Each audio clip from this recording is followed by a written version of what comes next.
for a group of people drawn to this message. Putting it out there that whoever is needing to hear this is guided to this message. You have been stuck in a situation that is no longer serving you.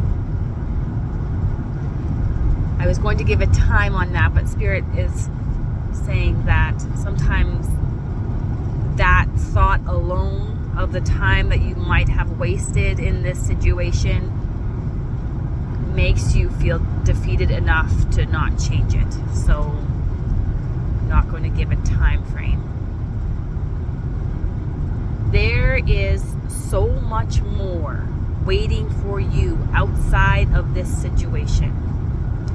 I do feel this message is for someone stuck in maybe a toxic relationship where they maybe have been considering or thinking about leaving for a long time, or back and forth with leaving for a long time. I'm even seeing someone writing out like a list of pros and cons of staying in the relationship or going. And what Spirit is showing me is that if you are in a relationship and you write out a pros and cons list of the relationship and it equals 50-50,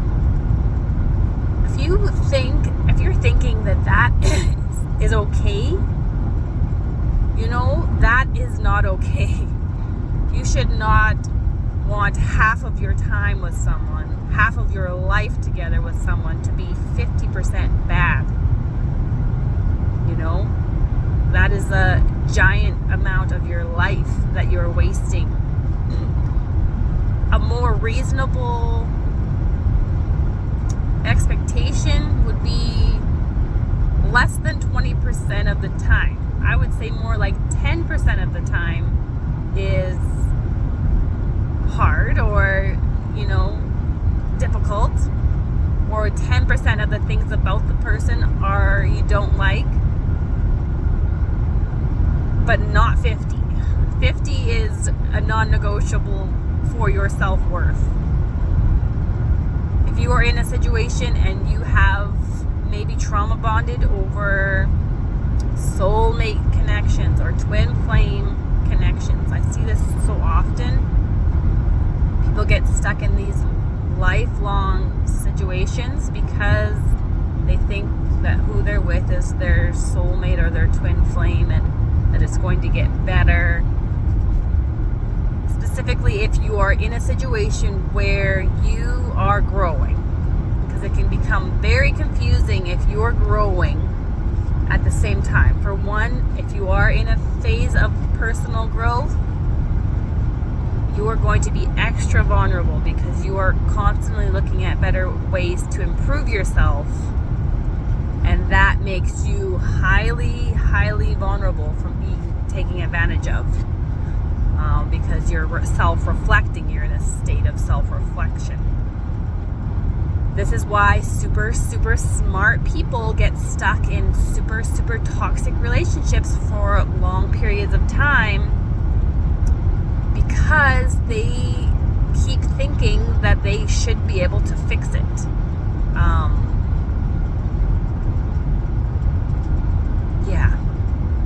Narcissistic relationships. Super smart people are prone to falling into narcissistic situations because they are self-focused, for one, and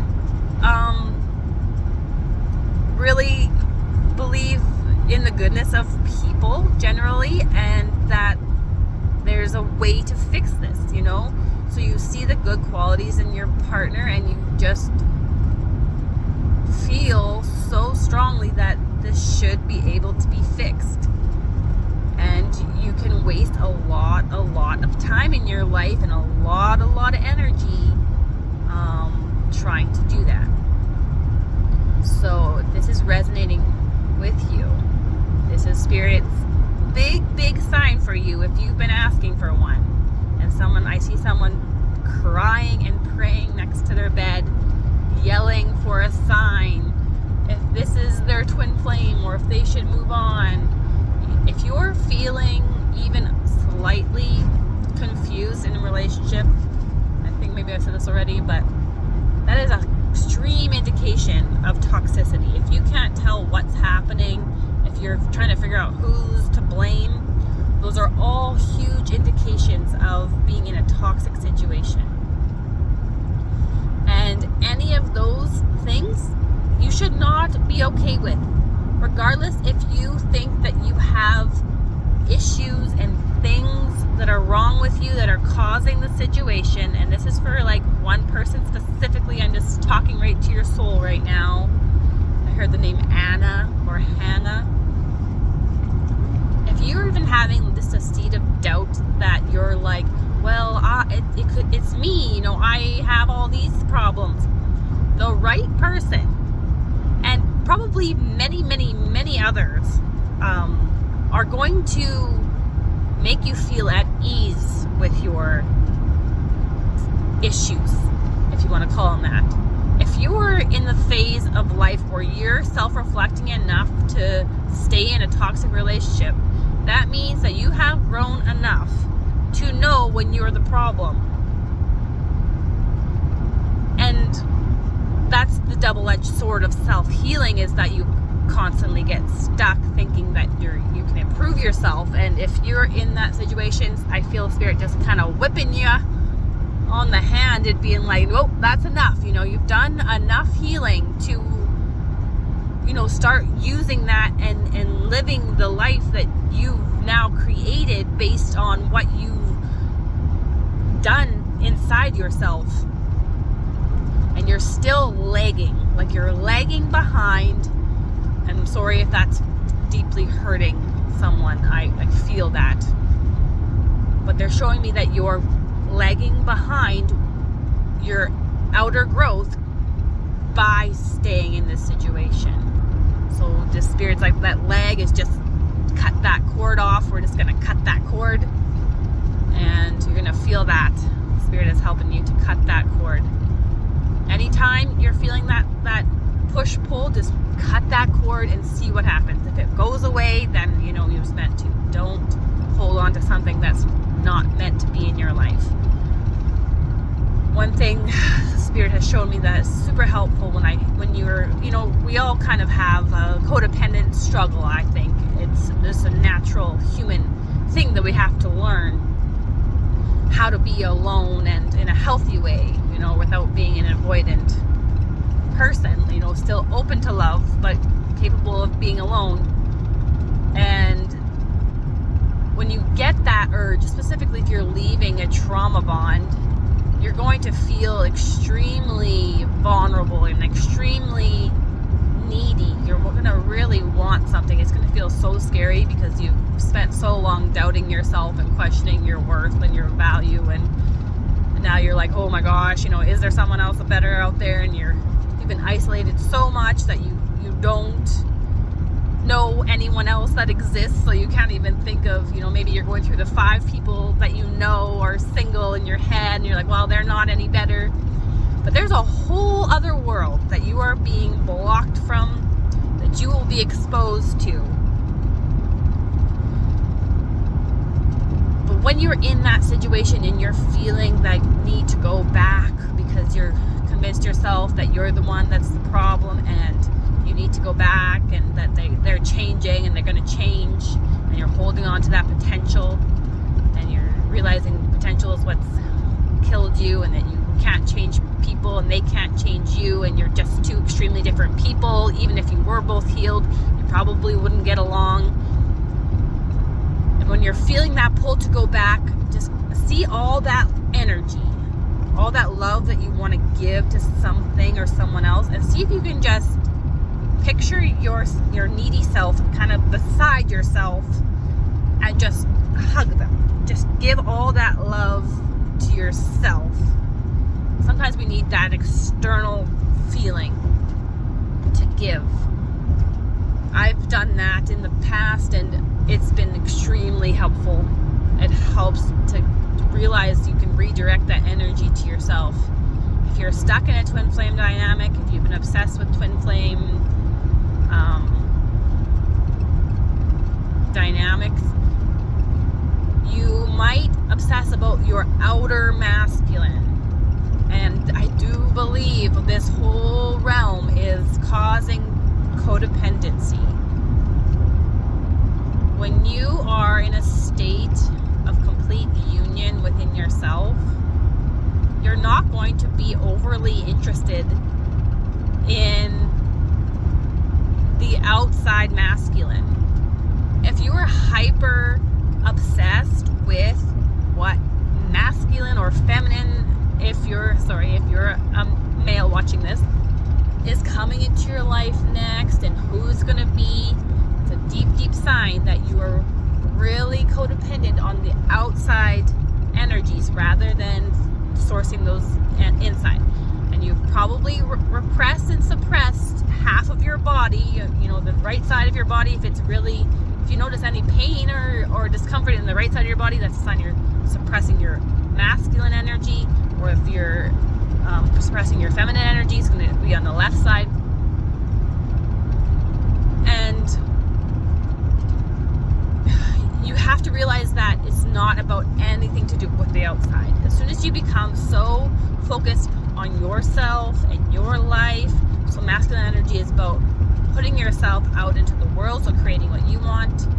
So if you're feeling pain on your right side, then that means you're not putting yourself out into the world. So that means you're probably relying too much on masculine energies to get to what you want to do in your life.